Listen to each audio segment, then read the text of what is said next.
hello friends, how are you? Welcome back to Om the Myth channel. So today in my apartment, now previous video I showed so the temple is there, in our apartment temple is there. There is a formal inauguration today and not so many, only 3 chief guests are coming. And some speech, boring speech, blabbers speech, and some dance will be there, some snacks will be there. So we'll see, we don't know anything. It is not confirmed, 50-50. So I don't know the names of the chief guest.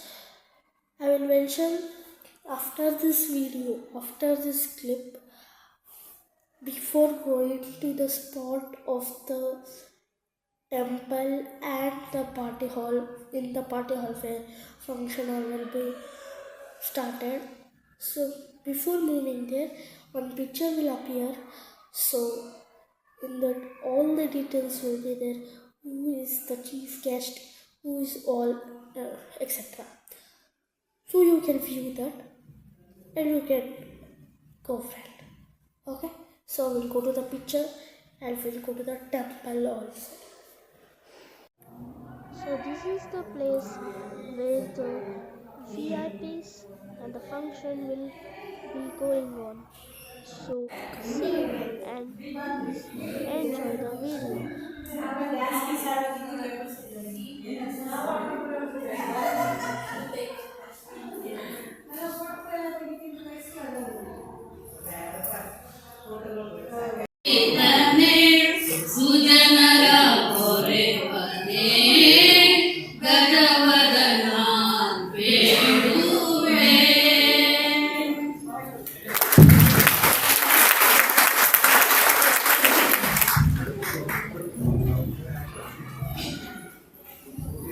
ಧನ್ಯವಾದಗಳು Nirmala madam ಮತ್ತು ಶಶಿದೇವಿ madam ಅವರಿಗೆ.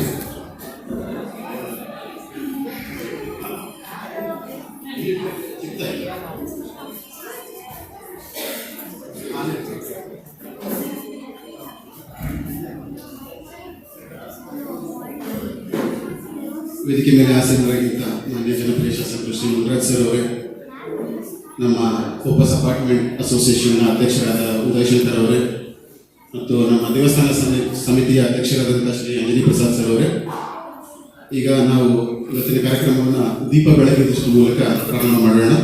So ನಾನು ಅವರಿಗೆ request ಮಾಡ್ಕೊತಾ ಇದ್ದೇನೆ, ದೀಪ ಬೆಳಗಿಸಿ.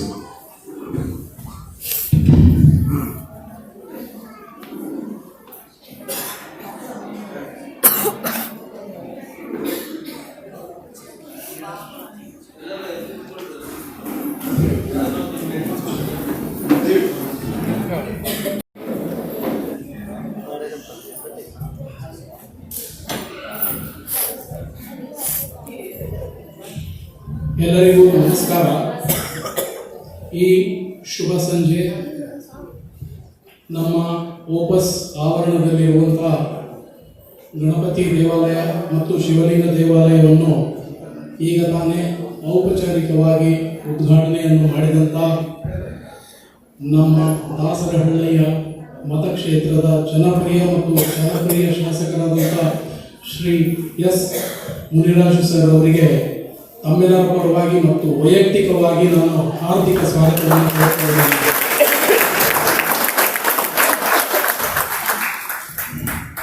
ಈ ಒಂದು ಕಾರ್ಯಕ್ರಮಕ್ಕೆ ಕೇಂದ್ರ ರಾಜ್ಯ ಸಚಿವರಾದ ಶೋಭಾ ಮೇಡಮ್ ಅವರು ಬರಬೇಕಾಗಿತ್ತು. ಕಾರಣಾಂತರದಿಂದ ಅವರು ತಡವಾಗಿ ಬರ್ತಾರೆ ಅಂತೇಳಿ ಇದು ಒಂದಿದೆ. ಅವರಿಗೂ ಸಹ ಈ ಒಂದು ಕಾರ್ಯಕ್ರಮಕ್ಕೆ ಸ್ವಾಗತವನ್ನು ಕೋರ್ತಾ ಇದ್ದೇನೆ ಅವರ ಅನುಪಸ್ಥಿತಿಯಲ್ಲಿ. ಈ ಕಾರ್ಯಕ್ರಮಕ್ಕೆ ಸಂಘಟನಾ ಕಾರ್ಯದರ್ಶಿಗಳಾದ ವಾಜರಾಜ್ ಸರ್ ಅವರು ಬರಬೇಕಾಗಿತ್ತು. ಅವರು ಕೆಲವೇ ನಿಮಿಷದಲ್ಲಿ ಬರಲಿಕ್ಕೆ ಇದ್ದಾರೆ. ಅವರಿಗೂ ಸಹ ನಾನು ಈ ಕಾರ್ಯಕ್ರಮಕ್ಕೆ ಹೃತ್ಪೂರ್ವಕವಾಗಿ ಸ್ವಾಗತವನ್ನು ಕೋರ್ತಾ ಇದ್ದೇನೆ. ಈ ಒಂದು ಕಾರ್ಯಕ್ರಮವು ಮತ್ತು ದೇವಸ್ಥಾನ ನಿರ್ಮಾಣವು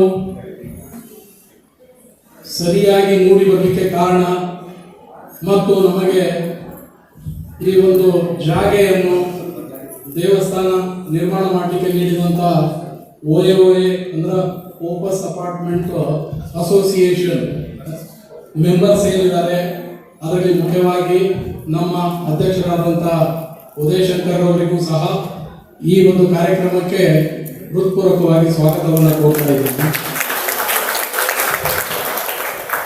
ಈ ಒಂದು ದೇವಾಲಯ ನನಗನ್ಸಿದ ಮಟ್ಟಿಗೆ ಅಂಜನಿ ಪ್ರಸಾದ್ ಸರ್ ಟೆಂಪಲ್ ಕಮಿಟಿಯ ಅಧ್ಯಕ್ಷರು ಒಂದು ವೇಳೆ ಅವರು ಇರದೇ ಇದ್ದಿದ್ರೆ ಇದು ಸಾಧ್ಯ ಆಗ್ತಿತ್ತು ಇಲ್ಲೋ ಗೊತ್ತಿಲ್ಲ ನನಗೆ. ಆದರೆ ಅವರ ಒಂದು ಸತತ ಪ್ರಯತ್ನದಿಂದ ಈ ಒಂದು ದೇವಾಲಯ ಇವತ್ತ ಅನುಷ್ಠಾನಕ್ಕೆ ಬಂದಿದೆ. ಒಂದು ಆ ಗಣಪತಿಯ ಮತ್ತು ಶಿವಲಿಂಗ ದೇವರ ನಮಗೆ ಒಂದು ಏನು ಒಂದು ಪಾಸಿಟಿವ್ ವೈಬ್ ಅಂತೀವಿ, ಅದನ್ನ ಇವತ್ತು ನಾವು ಕಾಣ್ತಾ ಇದ್ದೀವಿ. ಎಲ್ಲ ರೆಸಿಡೆಂಟ್ಸು ಸಹ ಸಾಯಂಕಾಲ ಅಲ್ಲಿ ನಾವು ಗೆಟ್ ಟುಗೆದರ್ ಟೈಪ್ ಆಗ್ತಾ ಇದೆ. ಮೊದಲು ಎಲ್ಲೂ ನಾವು ನೋಡ್ತಾ ಇದ್ದಿದ್ದಿಲ್ಲ. ಕಾರಣೀಕರ್ತರಾದಂಥ ಶ್ರೀ ಅಂಜನಿ ಪ್ರಸಾದ್ ಅವರಿಗೂ ಸಹ ಈ ಒಂದು ಕಾರ್ಯಕ್ರಮಕ್ಕೆ ಹೃತ್ಪೂರ್ವಕವಾಗಿ ಕೊನೆಯದಾಗಿ ಆದರೆ ಮುಖ್ಯವಾಗಿ ಇಲ್ಲಿ ನಡೆದಿರುವಂತಹ ಎಲ್ಲ ಓಪಸ್ ನಿವಾಸಿಗಳು ಅವರ ಒಂದು ಕೋಆಪರೇಷನ್ ಅವರಿಂದಲೇ ಈ ಒಂದು ದೇವಸ್ಥಾನ ಬರಲಿಕ್ಕೆ ಸಾಧ್ಯ ಆಗಿದೆ. ಮತ್ತು ಇವತ್ತ ತಾವೆಲ್ಲ ಸಂಡೇ ಇದ್ದು ಮತ್ತೆ ಮುಂದೆ ಕ್ರಿಸ್ಮಸ್ ಹಬ್ಬದ ಒಂದು ಹಾಲಿಡೇಸ್ ಇದ್ರೂ ಸಹ ತಾವೆಲ್ಲ ಬಂದು ಇಲ್ಲಿ ಕೂತಿದ್ದೀರಿ. ಒಂದು ಈ ಒಂದು ಕಾರ್ಯಕ್ರಮನ ಸಕ್ಸಸ್ ಮಾಡಲಿಕ್ಕೂ ಸಹ ಡೆಫಿನೆಟ್ಲಿ ತಾವು ಕಾರಣೀಕರ್ತರಾಗಿರ್ತೀರಿ ಅಂತೇಳಿ ಭಾವಿಸಿ ತಮ್ಮೆಲ್ಲರಿಗೂ ಸಹ ಸ್ವಾಗತವನ್ನು ಕೊಡ್ತಾ ಇದ್ದೀನಿ. ಈ ಕಾರ್ಯಕ್ರಮಕ್ಕೆ ಉಳಿದ ಎಲ್ಲ OAOA ಮೆಂಬರ್ಸ್ ಇರಬಹುದು ಮತ್ತು ನಮ್ಮ ಟೆಂಪಲ್ ಕಮಿಟಿಯ ಉಳಿದ ಮೆಂಬರ್ಸ್ ಇರಬಹುದು, ಅವರ ಒಂದು ಶ್ರಮದಿಂದಾಗಿ ಈ ಒಂದು ದೇವಸ್ಥಾನವನ್ನು ನಾವು ಅನುಷ್ಠಾನಕ್ಕೆ ತರಲಿಕ್ಕೆ ಸಾಧ್ಯ ಆಗಿದೆ. ಅವರಿಗೂ ಸಹ ಈ ಒಂದು ಕಾರ್ಯಕ್ರಮಕ್ಕೆ ಸ್ವಾಗತವನ್ನು ಕೋರಿ ಮುಂದಿನ ಕಾರ್ಯಕ್ರಮವನ್ನು ನಡೆಸಬೇಕು ಅಂತ ಥ್ಯಾಂಕ್ ಯು.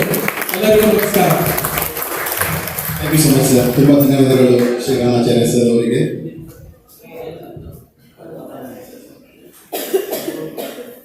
ಈಗ ಇವತ್ತಿನ ಕಾರ್ಯಕ್ರಮದ ಮಹತ್ವ, ಪ್ರಾಸ್ತಾವಿಕತೆಯ ಕುರಿತು ಒಂದು ಪ್ರಾಸ್ತಾವಿಕ ಭಾಷಣ ಮಾಡೋದಕ್ಕೆ ನಮ್ಮೆಲ್ಲರ ಪ್ರೀತಿಪಾತ್ರರಾದ ದೇವಸ್ಥಾನ ಸಮಿತಿಯ ಅಧ್ಯಕ್ಷರೂ ಆದ ಶ್ರೀ ಅಂಜನಿ ಪ್ರಸಾದ್ ಅವರಿಗೆ ವೇದಿಕೆ ಮೇಲೆ ಬಂದು ನಮ್ಮೆಲ್ಲರ ಉದ್ದೇಶಿಸಿ ಒಂದೆರಡು ಮಾತುಗಳನ್ನು ಹೇಳಿ ಪ್ರಾಸ್ತಾವಿಕ ಭಾಷಣವನ್ನು ಮಾಡಬೇಕು ಅಂತ ಕೇಳ್ತೇನೆ. ಧನ್ಯವಾದ.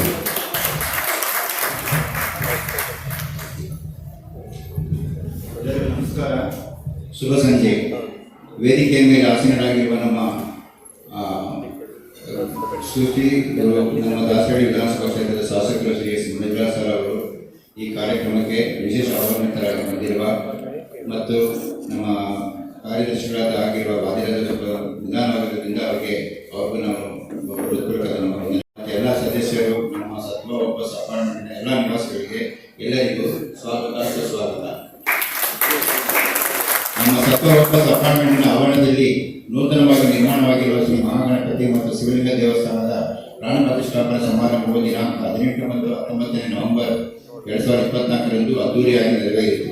ಪ್ರಾಣ ಪ್ರತಿಷ್ಠಾಪನಾ ಸಮಾರಂಭಕ್ಕೆ ನಾವು ಮಾನ್ಯ ಶ್ರೀ ಮುನ್ರಾಜ್ ಅವರಿಗೆ ಮತ್ತು ಶೋಭಾ ಕರಂದಾರ್ ಮೇಡಮ್ ಅವರಿಗೂ ನಾವು ಆಹ್ವಾನ ನೀಡಿದ್ದೆವು. ಕಾರಣಾಂತರಗಳಿಂದ ಲೋಕಸಭಾ ಅಧಿವೇಶನ ಮತ್ತು ಗುಡಿಬಿಲ್ಲದ ಪ್ರವಾಸ ಕಾರ್ಯಕ್ರಮಗಳಿಂದಾಗಿ ಶೋಭಾ ಮೇಡಮ್ ಅವರು ಮತ್ತು ಮುನಿದಾಸ್ ಸರ್ ಅವರು ಬರಲು ಆಗಿರಲಿಲ್ಲ. ಇವತ್ತು ನಾವು ಈ ದೇವಸ್ಥಾನದ ಔಪಚಾರಿಕ ಉದ್ಘಾಟನೆ ಕಾರ್ಯಕ್ರಮ ಹಮ್ಮಿಕೊಂಡಿದ್ದೇವೆ. ತಮ್ಮ ಬಿಡುವಿನದ ವೇಳಾಪಟ್ಟಿ ಕಾರ್ಯಕ್ರಮಗಳ ಮಧ್ಯೆ ನಮ್ಮ ಕರೆಗೆ ಹೂಗುಟ್ಟು ಇವತ್ತು ಆಗಮಿಸಿ ದೇವಸ್ಥಾನ ಉದ್ಘಾಟನೆ ಮಾಡಿಕೊಟ್ಟಿದ್ದಕ್ಕೆ ನನ್ನ ಎಲ್ಲ ಅತಿಥಿಗಳಿಗೆ ತುಂಬುವುದವಾದ ಧನ್ಯವಾದಗಳು. ದೇವಸ್ಥಾನ ನಿರ್ಮಾಣಕ್ಕೆ ಜೊತೆಯಾಗಿ ಸಹಕರಿಸಿದ ದೇವಸ್ಥಾನ ಸಮಿತಿಯ ಎಲ್ಲ ಸದಸ್ಯರಿಗೆ, ದೇವಸ್ಥಾನ ನಿರ್ಮಾಣಕ್ಕೆ ತಮಗೆ ದೇಣಿಗೆ ನೀಡಿ ತನುಮಾನಗಳಿಗೆ ಸಹಕರಿಸಿದ ನಿಮ್ಮ ಅಪಾರ್ಟ್ಮೆಂಟ್ನ ಎಲ್ಲ ನಿವಾಸಿಗಳಿಗೆ ನನ್ನ ದೇವಸ್ಥಾನ ಸಮಿತಿಯ ಪರವಾಗಿ ನನ್ನ ಹೃತ್ಪೂರ್ವಕ ಧನ್ಯವಾದಗಳು ಮತ್ತು ಕೃತಜ್ಞತೆಗಳು. ಧನ್ಯವಾದಗಳು.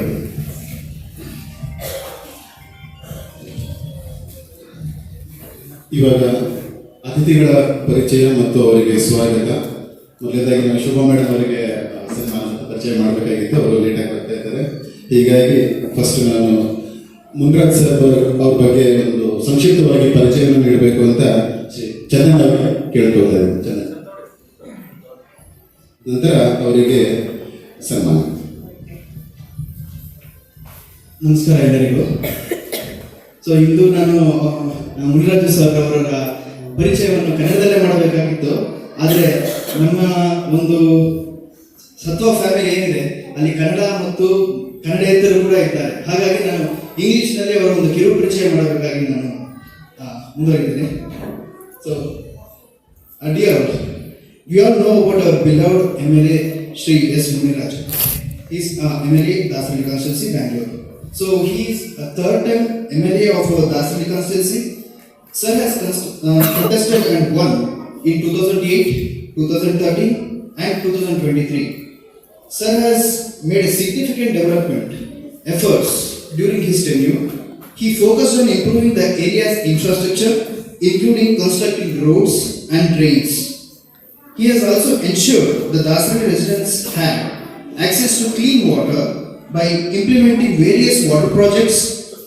Additionally, he took initiatives to develop our Dasari community by refurbishing lakes, water route developments, drainage developments, park developments, bus stand developments, and also developing schools and other education and healthcare facilities. So, this is our sir's development activities during his tenure. So, on behalf of Sattva Opus family, we really cordially welcome you, sir. Thank you.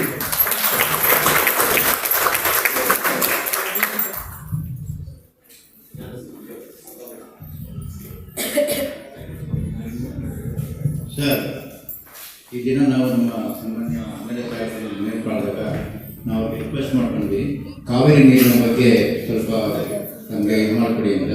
ಅವ್ರು ಈಗಾಗಲೇ ನಮ್ಮ ಮುಂದೆನೇ ಮಾತಾಡಿ ಎಲ್ಲರಿಗೂ ಇದು ಮಾಡಿ ಇದು ಮಾಡಿಕೊಟ್ಟಿದ್ದಾರೆ. ನಮಗೆ ಇಷ್ಟೆಲ್ಲ ಸಹ ಹೊಸ ವರ್ಷದಲ್ಲೇ ಬರಬೇಕು ಅಂತ ಪ್ರಯತ್ನ ಪಡ್ತಿದ್ದಾರೆ. ಬಟ್ ಆದಷ್ಟು ಬೇಗ ಮಾಡಿಕೊಡ್ತಾರೆ ಅಂತ ಆಶ್ವಾಸನೆ ಕೊಟ್ಟಿದ್ದಾರೆ. ಅವರಿಗೆ ತಮ್ಮೆಲ್ಲರ ಕಡೆಯಿಂದ ನನ್ನ ಕಡೆಯಿಂದ ಅವರಿಗೆ ಧನ್ಯವಾದಗಳು ಮಾಡ್ತಾರೆ.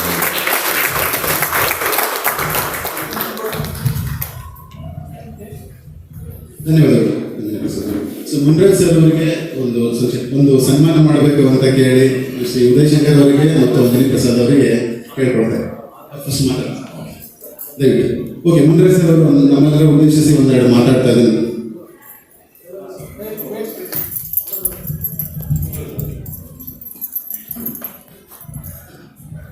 ಸತ್ವ ಓಪಸ್ ಅಪಾರ್ಟ್ಮೆಂಟ್ನ ಅಧ್ಯಕ್ಷ ಅಂತ ಶ್ರೀಯುತ ಉದಯಶಂಕರ್ ಅವರ, ಹಿರಿಯೂರು ದೇವಾಲಯದ ಕಮಿಟಿಯ ಅಧ್ಯಕ್ಷ ಆದಂಥ ಅಂಜನಿ ಪ್ರಸಾದ್ ಅವರೇ, ಸತ್ವ ಅಪಾರ್ಟ್ಮೆಂಟ್ನ ಎಲ್ಲ ನಾಗರಿಕ ಬಂಧುಗಳ ಶ್ರದ್ಧೆಯ ತಾಯಂದಿರೇ, ಪುಟಾಣಿ ಮಕ್ಕಳೇ, ಭಾರತ ದೇಶ ಒಂದು ದೊಡ್ಡ ಹಿಂದೂ ರಾಷ್ಟ್ರ. ಸನಾತನ ಧರ್ಮದಲ್ಲಿ ಇಡೀ ವಿಶ್ವಕ್ಕೆ ಪಾಠ ಮಾಡಿದಂಥ ದೇಶ ನಮ್ಮ ದೇಶ. ಅನೇಕ ಋಷಿಮುನಿಗಳನ್ನ, ಸಾಧು ಸಂತರನ್ನ, ಗುಡಿಗೋಪುರಗಳನ್ನ, ಮಠಮಂದಿರಗಳನ್ನ ಕಂಡಂಥ ನಾಡು ನಮ್ಮ ದೇಶ. ಈ ದೇಶನ ಸುಮಾರು 800 ವರ್ಷಗಳ ಕಾಲ ಡೆವಲಪ್ ಮಾಡಿದ್ರು. 200 ವರ್ಷಗಳ ಕಾಲ ಬ್ರಿಟಿಷರು ಈ ದೇಶ ನಾಡಿ ಇದ್ದಂಥ ಸಂಪತ್ತನ್ನು ಲೂಟಿ ಮಾಡಿ ಇಲ್ಲಿ ಅನೇಕ ಅವರು ಪೂರ್ವಜರು. ಇದ್ರ ಮಧ್ಯೆ ಕೂಡ ಇಲ್ಲಿನ ಸಂಸ್ಕೃತಿ, ಇಲ್ಲಿನ ಆಚಾರ ವಿಚಾರ, ಇಲ್ಲಿನ ಗುಡಿಗೋಪುರಗಳ ಮತ್ತು ವಿಶೇಷವಾಗಿ ನಮ್ಮ ಹೆಣ್ಣು ಮಕ್ಕಳ ಪೂಜೆ ಪುರಸ್ಕಾರ, ವ್ರತ ಉಪವಾಸಗಳ ಶಕ್ತಿ ಶ್ರಮದಿಂದ ಇವತ್ತು ಈ ಭೂಮಿ ಪುಣ್ಯಭೂಮಿಯಾಗಿದೆ. ಈ ದೇಶದ ಬ್ರಿಟಿಷರು 200 ವರ್ಷಗಳ ಕಾಲ ಆಳಿದ್ರು ಕೂಡ ಈ ದೇಶದ ಮಣ್ಣಿನ ಮಗ, ಈ ನಾಡಿನ ಮಣ್ಣಿನ ಮಗ ಹೋಗಿ ಬ್ರಿಟಿಷರನ್ನು ಆಳುವಂಥ ಶಕ್ತಿ ಈ ಮಣ್ಣಿಗೆ ಒತ್ತು ಕೊಟ್ಟಿದೆ. ಇನ್ಫೋಸಿಸ್ ನಾರಾಯಣಮೂರ್ತಿ ಅವರ ಅಳಿಯ ಹುಬ್ಬಳ್ಳಿಯವರು ಬ್ರಿಟಿಷ್ನಲ್ಲಿ ಅಧ್ಯಕ್ಷ ಆಗಿ ಕೆಲಸ ಮಾಡಿದರು. ಬ್ರಿಟಿಷ್ ಪಾರ್ಲಿಮೆಂಟ್ನ ನಡೆಸಿದ್ರು 1 ವರ್ಷಗಳ ಕಾಲ.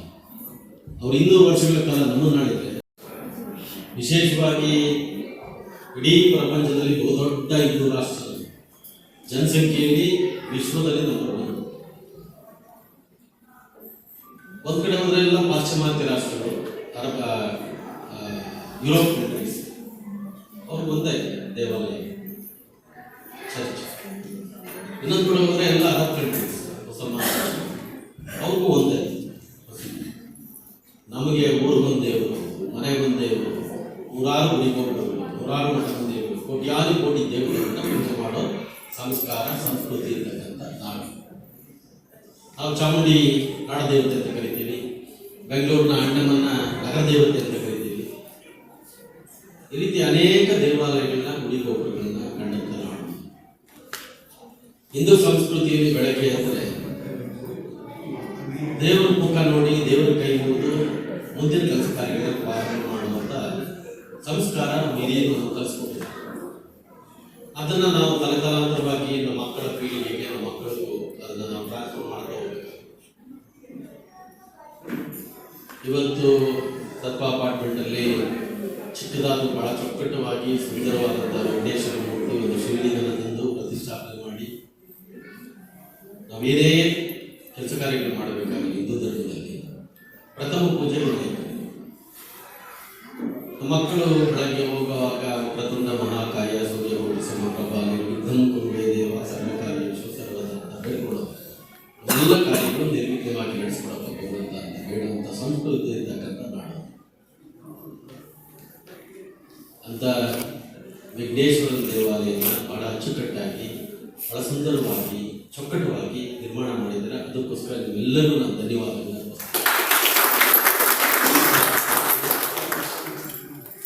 ಮನುಷ್ಯ ಎಲ್ಲೋ ಒಂದು ಕಡೆ ನೆನೆಸ್ತಾನೆ, ಎಲ್ಲೋ ಬಾಳಿ ಬದುಕ್ತಾನೆ, ಎಲ್ಲೋ ಅಂತ ಕಾಣ್ತಾನೆ. ಆದರೆ ಸಮಾಜಕ್ಕೆ ಏನಾದರೂ ಒಂದು ನೆನಪು ಬಿಟ್ಟು ಹೋಗ್ಬೇಕು ಅಂತ ನಮ್ಮ ಹಿರಿಯರು ನಮ್ಗೆ ಹೇಳಿದ್ರು. ಹಿಂದಿನ ಕಾಲದಲ್ಲಿ ಬಾವಿಗಳನ್ನ ತೋಡ್ತಾ ಇಲ್ಲ, ಊರೆಲ್ಲರೂ ಅದನ್ನ ನೀರು ತಗೊಂಡೋಗಿ ಅದೊಂದು ಧರ್ಮ ಕಾರ್ಯ. ಇನ್ನೊಂದು ಯಾವ್ದಾದ್ರು ಗುಡಿ ಗೋಪುರ ಮಠ ಮಂದಿರ ಕಟ್ಟಿಬಿಡ್ತಾ ಇದ್ದಾರೆ, ಅಲ್ಲಿ ನಿತ್ಯ ಪೂಜೆ ಪುರಸ್ಕಾರಗಳು ನಡೀತಾರೆ. ಅನೇಕ ದೇವಾಲಯಗಳು ಹಳ್ಳಿ ಭಾಗದಿಂದ ಬಂದಿರೋ ನೋಡಿರ್ಬೋದು. ಒಂದು ಪುಟ್ಟ ದೇವಾಲಯ ಇದ್ದು ಇವತ್ತು ಆ ಊರಿನವರೆಲ್ಲ ಸೇರಿ, ಗ್ರಾಮಸ್ಥರೆಲ್ಲ ಸೇರಿ ರಿನ್ಯೂವೇಷನ್ ಮಾಡಿ ಮಂದಿರ ಕಟ್ಟಿ ಭವ್ಯವಾದಂಥ ಪೂಜೆ ಪುರಸ್ಕಾರಗಳು ಮಾಡುವಂಥ ಪದ್ಧತಿ ಇಲ್ಲಿ ನಡೀತಾನೆ ಇದೆ, ಮುಂದುವರಿತಾನೆ ಇದೆ. ತಲಾಂತರದಿಂದ ಈ ಧರ್ಮದ ಮೇಲೆ ಅನೇಕ ದಬ್ಬಾಳಿಕೆಗಳಾಗಿದೆ.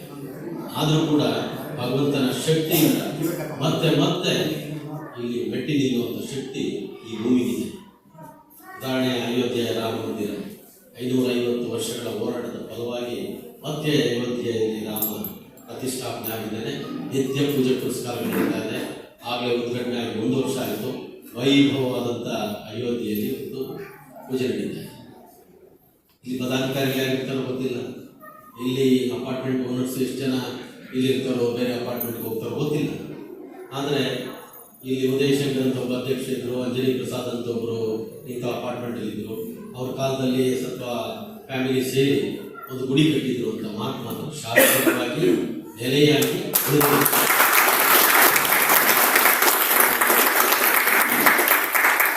ಕಾರ್ತಿಕ್ ಪಾಪ ನಾನು ಇದನ್ನು ಉದ್ಘಾಟನೆ ಮಾಡಿದಾಗ ನಾನು ಇರಲಿಲ್ಲ, ಲಂಡನ್ನಲ್ಲಿದ್ದೆ. ಲಂಡನ್ ದೇಶ ನೋಡಬೇಕು ಅಂತ ಹೋಗಿ, ಯಾಕೆಂದರೆ ಬ್ರಿಟಿಷರು ನಮ್ಮ ನಾಳಿದ್ರಲ್ಲ, ಅವ್ರ ದೇಶ ನಾವು ನೋಡಬೇಕು ಅಂತ ಹೋಗಿ ಅಲ್ಲಿ ಪ್ರವಾಸ ಮಾಡುವಾಗ ಸಾರ್ವಜನಿಕರು ಕಾಲ ಹೇಳ್ತಾ ಇದ್ದಾರೆ, ತುಂಬ ಜನ ಇಂಡಿಯನ್ ಇನ್ವೆಸ್ಟರ್ಸ್ ಇದ್ದಾರೆ. ಇವಾಗ 60% ಲಂಡನ್ನಲ್ಲಿ ಇಂಡಿಯನ್ ಇನ್ವೆಸ್ಟರ್. ಹೌದಪ್ಪ, ನಮ್ದು ಕೊಳ್ಳೆ ಹೊಡೆದಿದ್ವಿ, ಅದಕ್ಕೆ ಮತ್ತೆ ವಾಪಸ್ ನಾವು ಬಂದಿದ್ದಾರೆ ಅಂತ.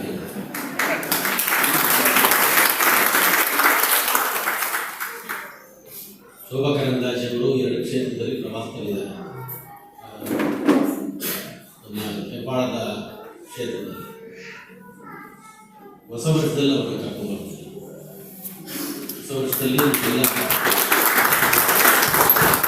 ಶನಿವಾರ ಸಂಜೆ ಅಥವಾ ಭಾನುವಾರ ಸಂಜೆ ನೀವೇನು ಅಪೇಕ್ಷೆ ಪಡ್ತೀರೋ ಅವತ್ತು ಕರ್ಕೊಂಡ್ಬರ್ತೀನಿ.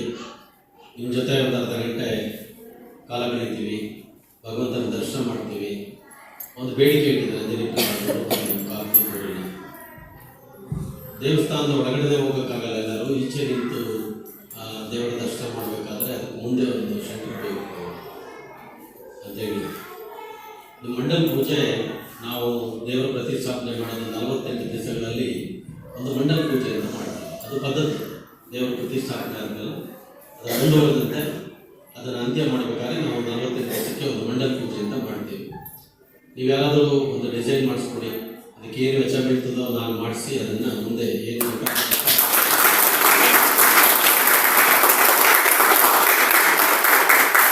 ಹಿಂದೂ ಧರ್ಮದಲ್ಲಿ ನಾವು ನಂಬಿರೋದು ಭಗವಂತ. ನಾವು ಯಾರು ಕಣ್ಣಾರೆ ದೇವರನ್ನ ನೋಡಿಲ್ಲ. ಆದರೆ ಭಕ್ತಿಯಿಂದ ಬೇಡಿದಾಗ ಮಗು ಹೊತ್ತಾಗ ತಾಯಿ ಯಾವ ರೀತಿ ಹಾಲು ಕೊಟ್ಟು ಸಹಕಾರ ಮಾಡಿ ಆ ಮಗುವನ್ನು ಸಂತೈಸ್ತಾರೆ, ಅದೇ ರೀತಿ ಯಾವ್ದಾದ್ರು ಭಗವಂತನ ನಮಗೆ ಒಂದು ಕೊಟ್ಟಾಗ ಆ ದೇವರು ನಮಗೆ ಗೊತ್ತಿದ್ದೇ ಇರೋ ನಮ್ಮ ಕಷ್ಟಗಳನ್ನು ಪರಿಹಾರ ಮಾಡಿದಾಗ ನಾವು ಅನ್ಕೊಂಡಿದ್ವಿ. ನಾನು ಯಾವುದಾದ್ರು ದೇವಸ್ಥಾನಕ್ಕೆ ಹೋಗಿದ್ದೆ, ಕಟೀಲು ದುರ್ಗಾ ಪರಮೇಶ್ವರಿಗೆ ಹೋಗಿದ್ದೆ, ಹೊರನಾಡು ಅನ್ನಪೂರ್ಣೇಶ್ವರಿಗೆ ಹೋಗಿದ್ದೆ, ಕೊಲ್ಲೂರು ಮೂಕಾಂಬಿಕಾಗೆ ಹೋಗಿದ್ದೆ. ನನ್ನ ಮಗನ ಮದುವೆ ಆಯಿತು, ನನ್ನ ಮಗಳು ಮದುವೆ ಸೆಟ್ಲ್ ಆಯಿತು, ನನ್ನ ಕಷ್ಟಗಳೆಲ್ಲ ಪರಿಹಾರ ಆಯಿತು. ಅದಕ್ಕೋಸ್ಕರ ತಾಯಿಯ ಹೆಸರು ದಿನ ಪೂಜೆ. ಈ ಮಾತನ್ನ ಸಮಾಜದ ಮಧ್ಯೆ ನಾವು ದಿನನಿತ್ಯ ಕೇಳ್ತೀವಿ. ಅದೇ ದೈವಶಕ್ತಿ. ಕೋಟ್ಯಾಂತರ ಜನ ನೆನ್ನೆ ತಾನೇ ತಿರುಪತಿಯಿಂದ ಬಂದೆ. ಅದು ತಲೆತಲಾಂತರದಿಂದ ಇಡೀ ವರ್ಲ್ಡಲ್ಲಿ second richest temple in country. ಇದು world second richest temple in country. ಮೊದಲನೇದು ವ್ಯಾಟಿಕನ್ನಲ್ಲಿ ಚರ್ಚ್ ಇನ್ಕಮಲ್ಲಿ, ಎರಡನೇದು ನಮ್ಮ ತಿರುಮಲ ತಿರುಪತಿ ದೇವಸ್ಥಾನ. ಒಳ್ಳೆಯವರು ಕೆಟ್ಟವರು ಎಲ್ಲ ಹೋಗ್ತಾರೆ. ಆ ಭೂಮಿ ಎಲ್ಲೂ ಪ್ರಪಂಚದ ಮೂಲೆಯಲ್ಲಿ ನಾವು ಈ ಸಿಸ್ಟಮ್ ಏನಾದರೂ ನೋಡೋದು ಈ ದೇಶದಲ್ಲಿ ಮಾತ್ರ, ಯಾವ ದೇಶದಲ್ಲಿ ಹುಡುಕಿದ್ರು ಸಿಗಲ್ಲ.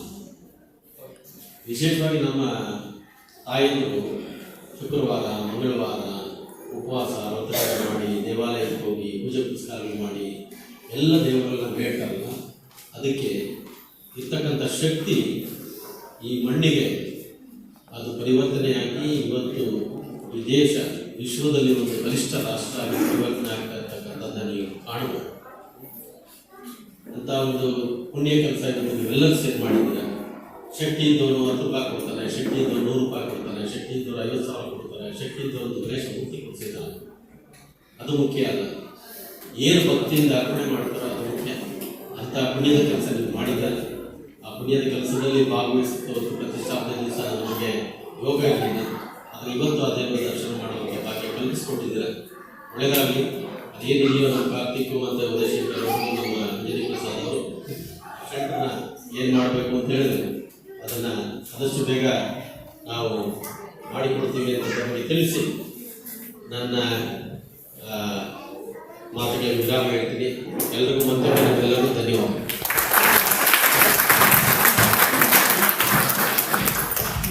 ತುಂಬ ಧನ್ಯವಾದಗಳು ಮಂಗರಾಜ್ ಸರ್. ಈಗ ತಾನೇ ನಮ್ಮ ಕಾರ್ಯಕ್ರಮದ ವಿಶೇಷ ಅತಿಥಿಯಾದಂಥ ಶ್ರೀ ವಾದಿರಾಜ್ ಸರ್ ಅವರು ಈ ಕಾರ್ಯಕ್ರಮಕ್ಕೆ ಆಗಮಿಸಿದ್ದಾರೆ.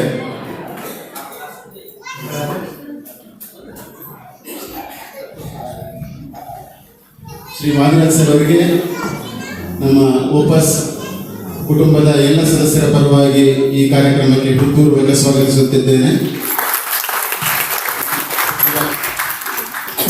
ಸರ್ ಅವರು RSSನ ಸಂಘಟನಾ ಕಾರ್ಯದರ್ಶಿ.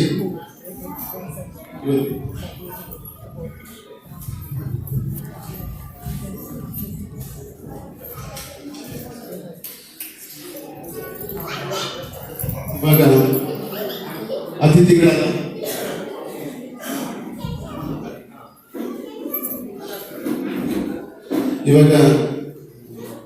ವೇದಿಕೆ ಮೇಲೆ ನಮ್ಮೆಲ್ಲರನ್ನು ಉದ್ದೇಶಿಸಿ ಶ್ರೀ ವಾದಿರಾಜ್ ಸರ್ ಅವರು ಒಂದೆರಡು ಮಾತುಗಳನ್ನ ಹೇಳಬೇಕು ಅಂತ ಕೇಳ್ಕೊತಾ ಇದ್ದೀನಿ ಎಲ್ಲರ ಪರವಾಗಿ. ವಾದಿರಾಜ್ ಸರ್.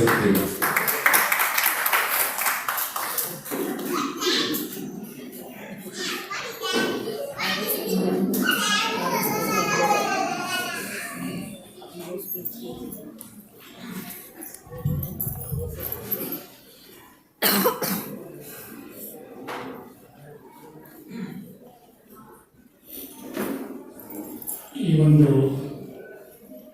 ಕಾರ್ಯಕ್ರಮದಲ್ಲಿ ನಮ್ಮ ಜೊತೆಗೆ ಇರ್ತಕ್ಕಂತಹ ಸನ್ಮಾನ್ಯ ಶಾಸಕರು, ಕಾರ್ಯಕ್ರಮದ ವೇದಿಕೆಯಲ್ಲಿರ್ತಕ್ಕಂತಹ ಎಲ್ಲ ಪ್ರಮುಖರು ಮತ್ತು ಈ ಕಾರ್ಯಕ್ರಮದಲ್ಲಿ ಪಾಲ್ಗೊಂಡಿರ್ತಕ್ಕಂತಹ ಈ ಒಂದು ವಸತಿ ಸಮುಚ್ಚಯದ ಎಲ್ಲ ನಾಗರಿಕರ ನಿವಾಸಿಗಳು, ನಾನು ಸ್ವಲ್ಪ ತಡವಾಗಿ ನಿಮ್ಮನ್ನು ಸೇರಿಕೊಳ್ತಾ ಇದ್ದೇನೆ. ತಡವಾಗಿದ್ದಕ್ಕೆ ಬರಲು ಕ್ಷಮೆಯನ್ನು ಕೇಳ್ತೇನೆ. ಕಳೆದ ಒಂದು 2-3 ತಿಂಗಳಿಂದ ಈ ಕಾರ್ಯಕ್ರಮದ ಬಗ್ಗೆ ನಮ್ಮ ಪ್ರಮುಖರು ನನಗಂತ ಹೇಳ್ತಾ ಇದ್ದರು. ಈ ಒಂದು ಅಪಾರ್ಟ್ಮೆಂಟ್ನಲ್ಲಿ ಒಂದು ಟೆಂಪಲನ್ನು, ಒಂದು ದೇವಸ್ಥಾನವನ್ನು ಮಾಡಿದ್ದೀವಿ. ಒಂದು ಶುಭಾರಂಭದ ಸಂದರ್ಭದಲ್ಲಿ ನಾವೆಲ್ಲ ಒಟ್ಟಿಗೆ ಸೇರ್ತಾ ಇದ್ದೀವಿ. ಬೆಂಗಳೂರಿನಂಥ ಊರಿನಲ್ಲಿ ಈ ರೀತಿಯ ಒಂದು ಏನು ಗೇಟೆಡ್ ಕಮ್ಯುನಿಟಿ ಅಂತ ಹೇಳ್ತಾರೆ, ಅಂದರೆ ಒಂದು ಅಪಾರ್ಟ್ಮೆಂಟ್ ರೀತಿಯಲ್ಲಿ ನಾವು ನಮ್ಮದೇ ಆದ ಒಂದು ವ್ಯವಸ್ಥೆಯಲ್ಲಿ ಏನಿರ್ತೀವಿ, ಇಂತಹ ಒಂದು ಪರಿಸರದಲ್ಲಿ ಯಾಕೆ ಒಂದು ಈ ರೀತಿಯ ಒಂದು ಧಾರ್ಮಿಕ ಕೇಂದ್ರ ಇರಬೇಕು ಅನ್ನೋದನ್ನು ನಾವು ಇವತ್ತು ಸ್ವಲ್ಪ ಯೋಚನೆ ಮಾಡಬೇಕಾಗಿದೆ. ಏಕೆಂದರೆ ಇಲ್ಲಿ ಎಲ್ಲ ರೀತಿಯ ಆಧುನಿಕ ಸೌಲಭ್ಯಗಳು ನಮಗೆ ಸಿಗ್ತವೆ. ಪಕ್ಕದಲ್ಲೇ ಮೆಟ್ರೋ ಇದೆ, ಬಹಳ ಮುಖ್ಯವಾದ ಒಂದು ಹೈವೇನಲ್ಲೇ ನಾವಿದ್ದೀವಿ. ನಮ್ಮ ಮಕ್ಕಳಿಗೆ ಬೇಕಾದ ಹಾಗೆ ಶಾಲೆ, ಆಟ, ಪಾಠ, ಎಲ್ಲ ರೀತಿಯ ಮನೋರಂಜನೆಯ ಸಂಗತಿಗಳು, ದೊಡ್ಡ ದೊಡ್ಡ ಬಿಸ್ನೆಸ್ ಎಸ್ಟಾಬ್ಲಿಷ್ಮೆಂಟ್ಗಳು, ಮಾಲ್ಗಳು ಎಲ್ಲವೂ ಕೂಡ ನಮಗೆ ತುಂಬ ಹತ್ತಿರದಲ್ಲೇ ಇದೆ.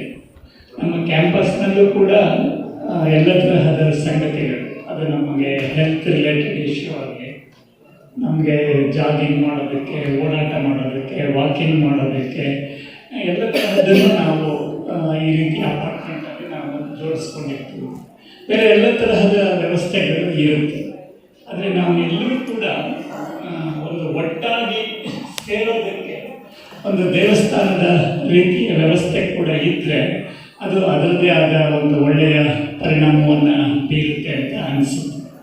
ಸಹಜವಾಗಿ ಒಂದು ದೇವಸ್ಥಾನ, ಒಂದು ಟೆಂಪಲ್ಲು, ಒಂದು ಅಪಾರ್ಟ್ಮೆಂಟ್ನ ಪರಿಸರದಲ್ಲಿ ಅದು ಒಂದು ಯಾವುದೋ ಒಂದು ಮೂಲೆಯಲ್ಲಿದೆ ಅಂತ ಆಗತ್ತೆ. ಅದು ಎಲ್ಲೇ ಇರಲಿ, ಅದು ನಮ್ಮೆಲ್ಲರ ಒಂದು ಸೆಂಟ್ರಿಕ್ ಆಗಿ ಒಂದು ಕೇಂದ್ರವಾಗಿ ಅದು ಬೆಳಿಬೇಕು. ನಾವೆಲ್ಲರೂ ಕೂಡ ಪ್ರತಿದಿನ ಆ ದೇವಸ್ಥಾನದ ಜೊತೆಗೆ ನಮ್ಮ ಒಂದು ಒಡನಾಟವನ್ನು ಇಟ್ಕೊಳ್ಬೇಕು. ಆ ರೀತಿ ಆಗಬೇಕಾದ್ರೆ ದೇವಸ್ಥಾನವನ್ನು ನಡೆಸೋರು ಯಾರಿರ್ತಾರೆ ಅವರು ಕೂಡ ಅದನ್ನು ಯೋಚನೆ ಮಾಡಿ ಅದನ್ನು ಚೆನ್ನಾಗಿ ಮಾಡಬೇಕು. ಸಹಜವಾಗಿ ಒಂದು 200-300 ಮನೆಗಳು ಒಂದು ಅಪಾರ್ಟ್ಮೆಂಟಲ್ಲಿ ಇರುತ್ತೆ. ಪ್ರತಿಯೊಬ್ಬರಿಗೂ ಒಂದು ಕುಟುಂಬ ಅಂತ ಇರುತ್ತೆ. ಅಪ್ಪ, ಅಮ್ಮ, ಮಕ್ಕಳಿರ್ತಾರೆ, ನಾವು ಇರ್ತೀವಿ. ಸೊ ಸಹಜವಾಗಿ ನಮ್ಮ ಹುಟ್ಟುಹಬ್ಬದ ಕಾರ್ಯಕ್ರಮಗಳು ಅದು ಎಲ್ಲೋ ಹೊರಗಡೆಗೆ ಯಾವುದೋ ಹೋಟೆಲ್ನಲ್ಲಿ ನಾವು ಮಾಡ್ತೀವಿ. ಆ ಕಾರ್ಯಕ್ರಮ ನಾವು ಮಾಡೋಣ, ತಪ್ಪಲ್ಲ. ಆ ಗೆಟ್ ಟುಗೆದರ್ ಕಾರ್ಯಕ್ರಮ ನಾವು ಹೊರಗಡೆ ಮಾಡೋದು ತಪ್ಪಲ್ಲ. ಆದರೆ ನಮ್ಮ ಪರಿಸರದಲ್ಲಿರ್ತಕ್ಕಂತಹ ಟೆಂಪಲ್ ಏನಿದೆ, ದೇವಸ್ಥಾನ ಏನಿದೆ, ಅಲ್ಲಿ ನಾವು ನಮ್ಮ ಹುಟ್ಟುಹಬ್ಬದ ಒಂದು ಧಾರ್ಮಿಕ ಕಾರ್ಯಕ್ರಮವನ್ನು ಪ್ರತಿ ಕುಟುಂಬದವರು ಮಾಡಿದ್ರೆ ಸಹಜವಾಗಿ ಒಂದು ತಿಂಗಳಲ್ಲಿ 200-300 ಮನೆಯಲ್ಲಿ 40-50 ಜನರ ಹುಟ್ಟುಹಬ್ಬ ಪ್ರತಿ ತಿಂಗಳು ಬಂದೇ ಬರುತ್ತೆ. ಅಲ್ಲಿ ಅವರು ಒಂದು ವಿಶೇಷವಾದ ಒಂದು ಪೂಜೆಯನ್ನು ಮಾಡಿಸಿ ಏನಾದರೂ ಒಂದು ದೇವಸ್ಥಾನದ ದೃಷ್ಟಿಯಿಂದ ಏನಾದರೂ ಮಾಡೋ ರೀತಿಯಲ್ಲಿ ಆದರೆ ಸಹಜವಾಗಿ ದೇವಸ್ಥಾನಕ್ಕೆ ಬಂದು ಹೋಗುವ ಒಂದು ಪ್ರಕ್ರಿಯೆ ಆ ರೀತಿ ಅದು ಜಾಸ್ತಿ ಆಗುತ್ತೆ. ಹೀಗಾಗಿ ಪ್ರತಿಯೊಬ್ಬರು ಕೂಡ ದೇವಸ್ಥಾನದ ಜೊತೆಗೆ ಒಂದು ಆ ರೀತಿಯ ಒಂದು ಈ ಹುಟ್ಟುಹಬ್ಬದ ಸಂದರ್ಭದ ಒಂದು ಅಟ್ಯಾಚ್ಮೆಂಟನ್ನು ಪ್ರತಿಯೊಬ್ಬರು ಬಳಸ್ಕೊಂಡ್ರೆ ಅಥವಾ ಅದನ್ನು ಬೆಳೆಸ್ಕೊಂಡ್ರೆ ಸಹಜವಾಗಿ ದೇವಸ್ಥಾನ ಒಳ್ಳೆಯದಾಗುತ್ತೆ. ಆ ರೀತಿ ಪ್ರತಿಯೊಬ್ಬ ಕುಟುಂಬದಲ್ಲೂ ಕೂಡ ನಮ್ಮ ಮನೆಯ ಯಾವುದೇ ರೀತಿಯ ಒಳ್ಳೆಯ ಕೆಲಸವನ್ನು, ನಮ್ಮ ಮಗ ಶಾಲೆಯಲ್ಲಿ ರ್ಯಾಂಕ್ ಬಂದ ಅಥವಾ ಯಾವುದೋ ಒಂದು ಸ್ಪೋರ್ಟ್ಸ್ನಲ್ಲಿ ಅವನು ಮುಂದೆ ಬಂದ, ಯಾವುದೋ ಒಂದು ಒಳ್ಳೆಯ ಪ್ಲೇಸಿಗೆ ಬಂದ, ಆ ರೀತಿ ಏನೇ ಒಳ್ಳೆಯದಾದಾಗ ನಾವು ಈ ದೇವಸ್ಥಾನದಲ್ಲಿ ಏನಾದರೂ ಒಂದು ಪೂಜೆಯನ್ನು ಏನಾದರೂ ಅಂದರೆ ಆ ರೀತಿ ಮಾಡ್ತಾ ಹೋದರೆ ನಮಗೂ ಮತ್ತು ಒಂದು ದೇವಸ್ಥಾನಕ್ಕೂ ಒಂದು ರಿಲೇಷನ್, ಒಂದು ಸಂಬಂಧ ಬರುತ್ತೆ. ಇಲ್ಲ ಅಂತ ಹೇಳಿದ್ರೆ ನಾವು ಬೇರೆ ಯಾವುದೋ ಎಲ್ಲದಕ್ಕೂ ಇದ್ದೇ ಇರುತ್ತೆ. ದೇವಸ್ಥಾನ ಅದು ಎಲ್ಲೋ ಕಾರ್ನರ್ ಆಗಿರಬಾರ್ದು, ಅದೊಂದು ಮೂಲೆ ಆಗಬಾರ್ದು ಅಂತ ಹೇಳಿದ್ರೆ, ಅದು ನಮ್ಮ ಲೈಫ್ನ ಸೆಂಟ್ರಿಗೆ ಬರಬೇಕು ಅಂತ ಹೇಳಿದ್ರೆ ಈ ಅಪಾರ್ಟ್ಮೆಂಟಲ್ಲಿ ಇರ್ತಕ್ಕಂಥ ಪ್ರತಿಯೊಂದು ಕುಟುಂಬದವರು ಆ ಟೆಂಪಲ್ ರಿಲೇಟೆಡ್ ಆಗಿ ನಾವು ಸ್ವಲ್ಪ ಮೈಂಡ್ ಅಪ್ಲಿಕೇಶನ್ ಮಾಡಿದ್ರೆ ನಾವೇನು ಮಾಡಬಹುದು? ನಮ್ಮ ಫ್ಯಾಮಿಲಿಯ ಈ ರೀತಿಯ ಕಾರ್ಯಕ್ರಮಗಳನ್ನು ಒಂದು ಚಿಕ್ಕ ಮಟ್ಟದಲ್ಲಿ ನಾವು ಪ್ರತಿಯೊಬ್ಬರು ಕೂಡ ಜೋಡಿಸ್ಕೊಳ್ತಾ ಹೋದರೆ ಸಹಜವಾಗಿ ದೇವಸ್ಥಾನ ಬೆಳೀತಾ ಹೋಗುತ್ತೆ. ಇಲ್ಲ ಅಂದರೆ ಅವರು ಬೆಳಗ್ಗೆ 6 ಗಂಟೆಗೆ ಬರ್ತಾರೆ, ಪೂಜೆ ಮಾಡ್ತಾರೆ, ಯಾರೋ 3-4 ಜನ ಮಾತ್ರ ಬಂದು ಹೋಗ್ತಾರೆ, ಮತ್ತೆ ಸಾಯಂಕಾಲ ಬರ್ತಾರೆ, ತೆಗಿತಾರೆ, ಇನ್ಯಾರು 4 ಜನ ಬರ್ತಾರೆ, ಅಷ್ಟೇ ಆದರೆ ಅದು ಆಗಲ್ಲ ಅಲ್ವಾ? ಹೀಗಾಗಿ ನಾವೆಲ್ಲರೂ ಕೂಡ ಬರಬೇಕು, ಪ್ರತಿನಿತ್ಯ ಬರಬೇಕು ಅನ್ನೋದು ನಿಜ. ಆದರೆ ಕೆಲವೊಂದ್ಸರಿ ಪ್ರತಿನಿತ್ಯ ಬರ್ಲಿಕ್ಕೆ ಆಗದೆ ಇರ್ಬೋದು. ಹೀಗಾಗಿ ನಾವು ನಮ್ಮ ಮನೆಯ ಈ ರೀತಿಯ ಹುಟ್ಟುಹಬ್ಬದ ಕಾರ್ಯಕ್ರಮವನ್ನು ದೇವಸ್ಥಾನ ಕೇಂದ್ರಿತವಾಗಿ ಮಾಡಿದ್ರೆ ಒಳ್ಳೆಯದಾಗಬಹುದು. ಒಂದು. ಎರಡನೇದು, ಏನಾದರೂ ವೀಕ್ಲಿ ವೈಸ್ ಏನಾದರೂ ಶುಕ್ರವಾರನೋ ಶನಿವಾರನೋ ಅಲ್ಲಿ ಒಂದು ಭಜನ್ ರೀತಿಯ ಕಾರ್ಯಕ್ರಮವನ್ನು, ಒಂದು ಸತ್ಸಂಗದ ರೀತಿಯ ಕಾರ್ಯಕ್ರಮವನ್ನು ನಮಗೆ ಅಲ್ಲಿ ಮಾಡಲಿಕ್ಕೆ ಸಾಧ್ಯ ಆಗ್ತದೆ. ಒಂದು ಆ ರೀತಿಯ ಒಂದು ಧಾರ್ಮಿಕವಾದ ಒಂದು ಗೆಟ್ ಟುಗೆದರ್ ನಮಗೆ ಮಾಡಲಿಕ್ಕೆ ಸಾಧ್ಯ ಆಗ್ತದೆ. ಅದು ಕೂಡ ಒಳ್ಳೆಯದಾಗುತ್ತೆ. ನಾವು ಇಡೀ ಭಾರತದವರು, ನಾವು ಇಡೀ ಜಗತ್ತಿನ ನಾವು ಎಲ್ಲ ಕಡೆಗಳಲ್ಲೂ ಇದ್ದೀವಿ. ನಾವು ಭಾರತೀಯರು ಇಲ್ಲದೆ ಇರುವ ಯಾವ ದೇಶವೂ ಇಲ್ಲ ಅಲ್ವಾ? ಹಾಗೆಯೇ ಭಾರತದಲ್ಲಿರುವ ಯಾವ ರಾಜ್ಯದವರು ಇಲ್ಲದ ಬೆಂಗಳೂರಿಲ್ಲ. ಬೆಂಗಳೂರು ಅಂತ ಹೇಳಿದ್ರೆ ಇದು ಬರೀ ಬೆಂಗಳೂರು ಅಲ್ಲ, ಬರೀ ಕರ್ನಾಟಕ ಅಲ್ಲ, ಇಡೀ ದೇಶದ ಎಲ್ಲ ಭಾಗದಲ್ಲೂ ಇಲ್ಲ. ಅಸ್ಸಾಂನವರಿದ್ದಾರೆ, ಮೇಘಾಲಯದವರಿದ್ದಾರೆ, ಬಿಹಾರ್, ವೆಸ್ಟ್ ಬೆಂಗಾಲ್, ಪಕ್ಕದ ಕೇರಳ, ತಮಿಳುನಾಡು, ಎಲ್ಲ ತರಹದವರು ನಾವಿದ್ದೀವಿ ಅಲ್ವಾ? ನಾವೆಲ್ಲರೂ ಕೂಡ ಒಟ್ಟಿಗೆ ಹೋಗೋದಕ್ಕೆ ಈ ಟೆಂಪಲ್ಲು, ಈ ದೇವಸ್ಥಾನ ಕಾರಣ ಆಗಬೇಕು. ನಾವೆಲ್ಲರೂ ಕೂಡ ಒಟ್ಟಿಗೆ ಹೋಗೋ ಹಾಗಾಗಬೇಕು. ಹಾಗಾಗಬೇಕಾದ್ರೆ ಭಾರತದಲ್ಲಿ ಒಂದು ಈ ರೀತಿಯ ಭಜನ್ ಕಾರ್ಯಕ್ರಮನ, ಸತ್ಸಂಗದ ಕಾರ್ಯಕ್ರಮನ ನಾವು ಜೋಡಿಸ್ಕೊಂಡ್ರೆ ಅವಾಗ ನಾವೆಲ್ಲರೂ ಕೂಡ ಒಟ್ಟಿಗೆ ಬರೋದಕ್ಕಾಗುತ್ತೆ. ನಮ್ಮ ಹಬ್ಬಗಳು ಪ್ರತಿಯೊಬ್ಬರಿಗೂ ಬೇರೆ ಇರುತ್ತೆ. ತಮಿಳುನಾಡಿನವರು ಪೊಂಗಲ್ ಮಾಡ್ತಾರೆ, ವೆಸ್ಟ್ ಬೆಂಗಾಲ್. ಕುಟುಂಬದ ಚಿಣ್ಣರಿಂದ ಒಂದು ಸಾಂಸ್ಕೃತಿಕ ನೃತ್ಯ ಕಾರ್ಯಕ್ರಮ ಭರತನಾಟ್ಯ. ಸೊ ಭರತನಾಟ್ಯ ಕಾರ್ಯಕ್ರಮ ಪ್ರದರ್ಶಿಸೋದಕ್ಕೆ ನಾನು ಅವ್ರನ್ನ ಕರಿತಾ ಇದ್ದೀನಿ. ವಿತ್ ಕ್ಲಾಸ್ ಚಪ್ಪಾಳೆ ಮಕ್ಕಳನ್ನ ಗುರುತಿಸಬೇಕು.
ಕಾಲು ತುಂಬ ಕೈ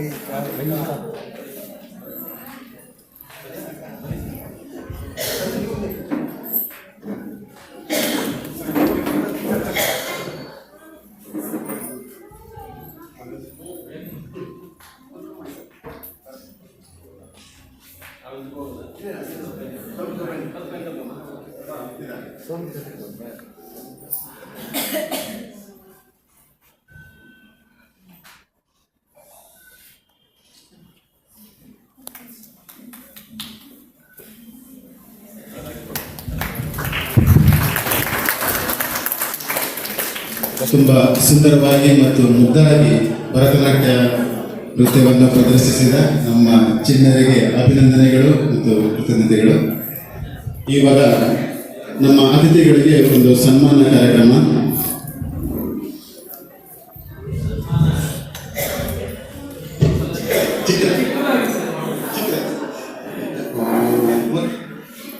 ಮುನ್ರಾಜ್ ಸರ್ ಅವರಿಗೆ ಉದಯ್ ಶಂಕರ್ ಅವರು ಮತ್ತೆ ಅಂಜನಿ ಪ್ರಸಾದ್ ಸರ್ ಅವರು ಒಂದು ಸನ್ಮಾನ ಮಾಡಬೇಕು ಅಂತ ಕೇಳಿ.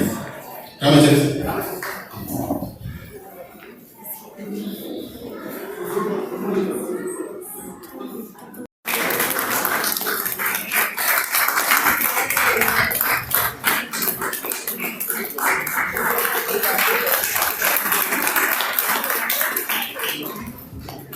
ಧನ್ಯವಾದಗಳು.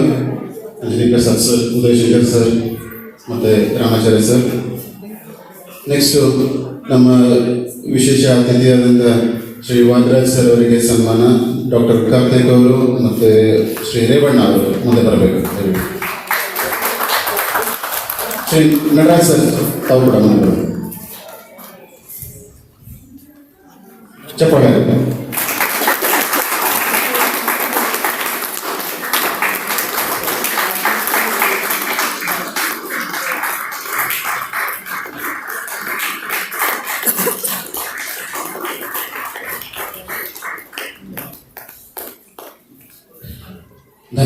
ಧನ್ಯವಾದಗಳು. ಈಗ ಕೊನೆಯದಾಗಿ ನಮ್ಮ ಎಲ್ಲರ ಪರವಾಗಿ ಒಂದು ಮೆಮೊರಂಡಮ್ ಮನವಿ ಪತ್ರವನ್ನು ಮುನ್ರಾಜ್ ಸರ್ ಅವರಿಗೆ ಸಲ್ಲಿಸಬೇಕು ಅಂತ ನಮ್ಮ ಅಸೋಸಿಯೇಷನ್ ಅಧ್ಯಕ್ಷರಾದ ಶ್ರೀ ಉದಯ್ ಅವರಿಗೆ ಮತ್ತು ನಮ್ಮ ಟ್ರೆಷರರ್ ಆದಂಥ ಸಂಜಯ್ ಗೋಯಲ್ ಅವರಿಗೆ ಕೇಳ್ಕೊಳ್ತೀವಿ. ನಮ್ಮೆಲ್ಲರ ಪರವಾಗಿ ಕೆಲವು ಬೇಡಿಕೆಗಳನ್ನು ಈ ಮನವಿ ಪತ್ರದಲ್ಲಿ ಸೇರಿಸಲಾಗಿದೆ, ಅದನ್ನ ಸಲ್ಲಿಸ್ತಾ ಇದ್ದೇವೆ. Thank you sir, thank you, ಧನ್ಯವಾದ ಸರ್. ನಮ್ಮ ಕೋರಿಕೆಗಳನ್ನು ಈಡೇರಿಸಲಿಕ್ಕೆ ಸಹಾಯ ಮಾಡಬೇಕು ಅಂತ ಕೇಳ್ಕೊತಿದ್ವಿ.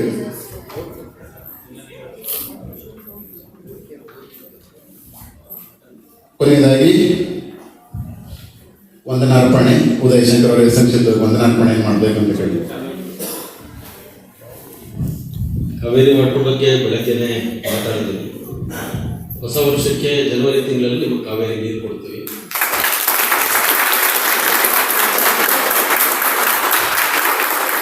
ನ್ಯಾಷನಲ್ ಹೈವೇದವರು ಪರ್ಮಿಷನ್ ಕೊಟ್ಟಿರಲಿಲ್ಲ, ಮೊನ್ನೆ ತಾನೇ ಕೊಟ್ಟಿದ್ದಾರೆ. ಟೆಂಡರ್ ಕರೆದಿದ್ದೀವಿ.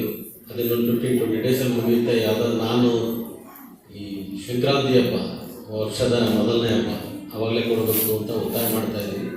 ಕಾವೇರಿ ನೀರಾಗುತ್ತೆ. ಗಾರ್ಬೇಜ್ದು ಅಧಿಕಾರಿಗಳನ್ನ ಕರೆಸ್ಕೊಡ್ತೀನಿ, ಅದನ್ನು ಮಾತಾಡಿ ಸೆಟ್ಲ್ ಮಾಡಿ. ಗೇಲ್ದು ಒಂದು 4 ಅದು ಪ್ರಾಬ್ಲಮ್. ನ್ಯಾಷನಲ್ ಹೈವೇಯಿಂದ ನಾವು ಲಿಂಕ್ ಮಾಡಬೇಕು. ಗೇಲ್ ಕನೆಕ್ಷನ್ ಲೈನ್ ಇದೆ, ಆ ಲೈನಿಂದ ಲಿಂಕ್ ಮಾಡಬೇಕು. ಅಲ್ಲಿ ಜನಪ್ರಿಯ ನಿವಾಸ ಮತ್ತು ಬೇರೆ ಬೇರೆ ವೈಷ್ಣವಿ ಕಾಡಿನ್ಯ ವೈಷ್ಣವಿ ಇವೆಲ್ಲ ಪ್ರಾಬ್ಲಮ್ ಇದೆ. ಅಧಿಕಾರಿಗಳನ್ನ ಮುಂದಿನ ವಾರ ಕರೆದು ಸರಿ ಮಾತನಾಡಿ ಅದನ್ನು ಕೂಡ ಮಾಡಿಕೊಡ್ತೀವಿ. ಇನ್ನೇನಾದ್ರೆ ಸಮಸ್ಯೆ ಇದ್ದರೆ ನೀವು ಫೋನ್ ಮೂಲಕ ಕರೀರಿ. ನಮ್ಮ ಕಡೆ ಫೆನ್ಸಿಂಗ್ ರಾಜಕಾರಣ ಅಲ್ಲಿ ಏನು ಫೆನ್ಸಿಂಗ್ ಇಲ್ಲ, ಜನ ಹೋಗ್ತಾ ಬರ್ತಾ ಬೀಳೋ ಚಾನ್ಸಸ್ ಈ ಸಾರಿ ಎಲ್ಲದನ್ನ ಡೆವಲಪ್ಮೆಂಟ್ ಅಕೌಂಟ್ಗೆ ನಬಾರ್ಡಿಂದ ಒಂದು 2,000 ಕೋಟಿ ಕೊಟ್ಟಿದ್ದಾರೆ ಬೆಂಗಳೂರಿಗೆ. ಅದರಲ್ಲಿ ಬೆಲೆ ಸೇರಿಸಿದೆ. ಇದೊಂದು ಫುಟ್ಪಾತ್ ಮಾಡಬೇಕು ಮತ್ತು ಒಂದು ನೀಟಾಗಿ ಗಿಡ ಹಾಕ್ಬಿಟ್ರೆ ಅಲ್ಲಿ ಯಾರು ಗಾರ್ಬೇಜ್ ಹಾಕಲ್ಲ. ಬೆಳಗ್ಗೆ ಫೋಟೋ ತೋರಿಸೋದು ನಮಗೆಲ್ಲ ಸ್ವಲ್ಪ ಭಾಳ ಇದೆ. ಅದನ್ನು ಸರಿ ಮಾಡಿಸ್ಕೊಂಡು ಧನ್ಯವಾದ.